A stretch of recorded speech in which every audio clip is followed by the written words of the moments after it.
Hi there, Stephen Roselle here, Senior Technical Specialist at Autodesk, aka Maya Guy, and I'm going to do a quick review of BonusTools 2017, which is the latest update to correspond with the release of Maya 2017. There are a number of new features in here that I want to go over.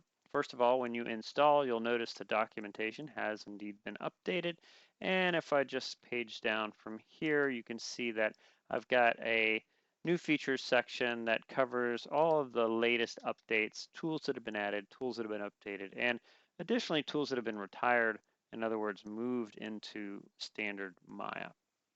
Among the new modeling tools are the curve to ribbon and curve to tube mesh tools, each of which allows you to create geometry from a NURBS curve, either in flat, card, or ribbon form, or in tube or pipe form.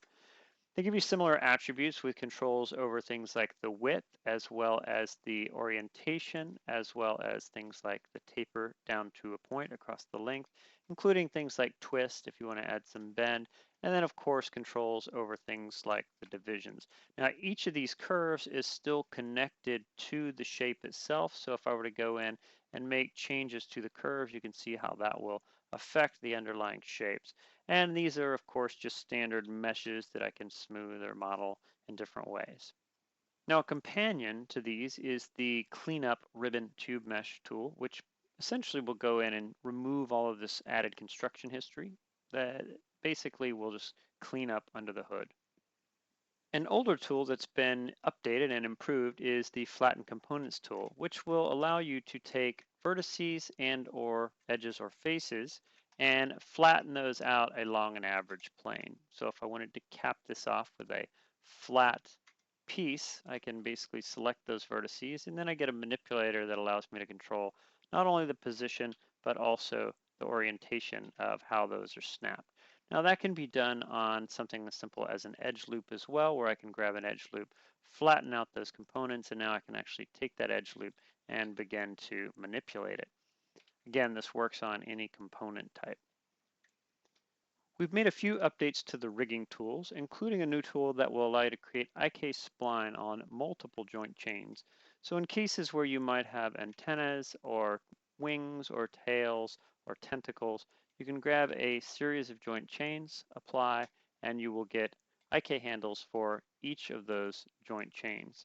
Now I can actually come in and I can begin to manipulate these, and you can see that now the curves that were created are indeed driving the joints, and I only had to do this one time as opposed to for each chain. Under the rigging menu, we've also added a new tool called the weight editor.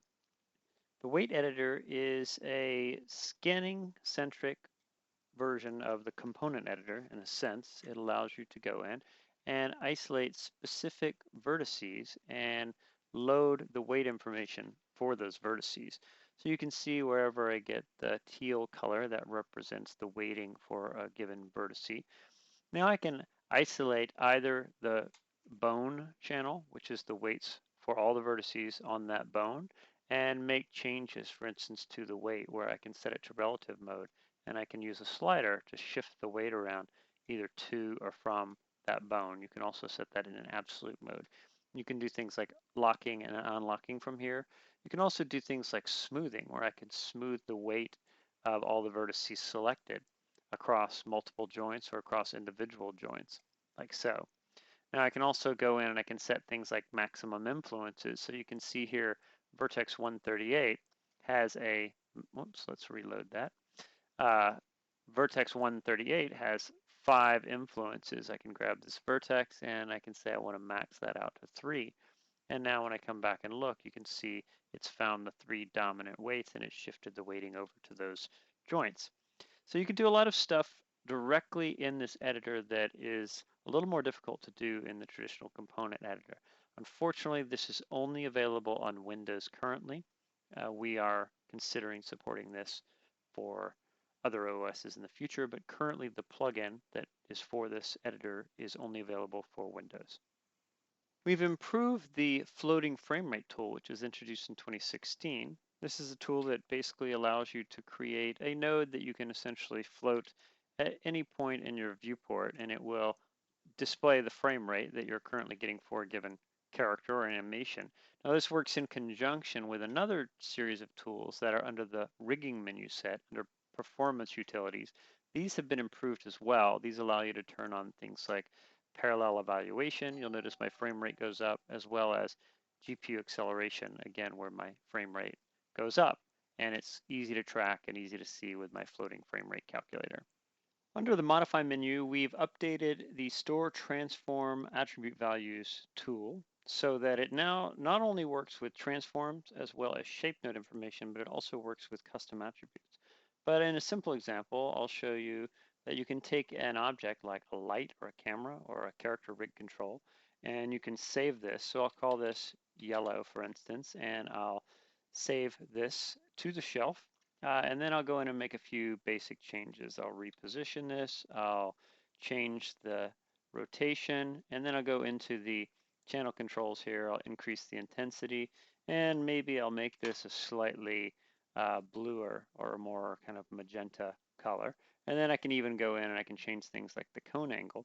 And now once again, I'll call this just evening or night or whatever it may be. Store this, and now using these buttons, I can go back to my previous setting or to my second setting and switch back and forth between the two. So for cameras and lights, but also control objects, you don't have to necessarily keyframe something to get it back to a specific value or use an attribute preset. You can just use a simple shelf button. Under the display menu, we have a couple of other additional new tools, one of which is the ability to compare layers. So you can see here for the spacecraft, I've got gear, and I might have a couple of different varieties of this gear, one kind of forward and one kind of back in slightly different shapes. And I don't necessarily want to see them at the same time, but I might want to toggle between them. So I can shift select my two layers, and now I can go to the compare selected layers, and I can apply this. And now as I reapply it, it will toggle between the two layers. And then once it's been used, I can use the G key just to switch back and forth, and it will toggle the visibility of each of the two selected layers back and forth. So I can do a compare and contrast. We've also updated a tool called Display Control, which will bring up a heads-up display in your viewport. We've added a hotkey that makes this very easy to access now. So Control 2 will toggle the heads-up display on and off. So in this UI, we have a view display, which allows me to do things like toggling the grid, for instance, and scaling up the visibility of the grid, things like toggling the clipping plane, both near and far, which is otherwise hard to get to. We've got controls in here for toggling between perspective and orthographic, and so on, cycling the background, and so on, and a number of other things. We also have the ability to go into animation display controls for things like IK and FK, joint sizes, and so on. And then we have poly display controls, which allow us to do things like toggle on, say, vertex normals, and then control the length of those normals, or do something as simple as toggling on soft and hard edges, or interior triangles, backface culling, and so on. But again, the main change here is the ability just to simply, with the hotkey, Control 1, or Control 2 rather, to toggle these on and off so that I can quickly and easily access all the different display modes that I might want to use. Another handy new feature in BonusTools is something that's not in the menu itself, but rather integrated into the standard marking menu system. So if I right-click on an object, I can now get to the Navigate Graph menu, which gives me access to all the nodes that are associated with a given object. So for instance, here I can go upstream and I can find all of the input nodes for the animation of this logo. Or if I wanted to go into the constraint that's driving this logo, I can access that and I can select it in order to get to the constraint without ever having to deal with the dependency graph. So as another example, this animation that you see here is created with a MASH network, which contains a number of nodes. So I can graph these procedurally generated instance pieces of geometry, go to Navigate Graph just by right-clicking, and I can access all the upstream MASH information. So I can access the Distribute node, or the Spring node, or the Trails node, and by going into that, I can then select it and edit any particular node in the graph. Now, this includes things like shading networks. So for this mesh here, you don't actually have to select it. You can just right click on it. You can go up to, or rather downstream to the shading nodes, and I can find, for instance, the two different materials that I have here. So I have the front material and then the dark material. I can go into this menu set, find all the connections, including things like the opacity channels that are being driven by animation, but I can also just select the shader itself in order to make some changes. Likewise, I can come in and I can grab a different shader like the aqua shader, and then I can begin to fine tune the colors just for that shader. Again, without having to deal with the messiness of the actual dependency graph.